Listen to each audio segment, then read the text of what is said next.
André Moreira, ou Milene Master, como é conhecido na comunidade PokerPT.com, esteve há pouco tempo a jogar o EMOB. Como é que foi esse torneio? Esse torneio não foi muito famoso. Pronto, perdi quase no final do primeiro dia contra um jogador relativamente tight.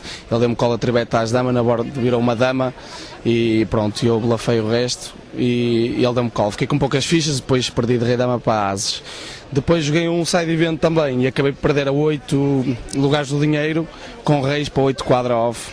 Um finlandês que me deu um call de 24 mil fichas, que era metade da stack dele com 8 quadra off e acabou por bater 2-8. Não correu muito bem. Voltando a Portugal, homem, andas sempre a perseguir uma vitória na Solver Season, é desta vez? Eu espero bem que sim. A minha stack não está muito famosa, mas acho que estou a jogar bom póquer, por isso tudo é possível. Quantas fichinhas tens? Tenho 12 mil. Um bocadinho dá abaixo. Para brincar? Dá. 30 bebês, dá para brincar. Muito bem, está na hora de voltar para dentro. Vai jogar mais um bocadinho. Vocês já sabem, dentro de momentos começa a ação do Live Report do PokerPT.com.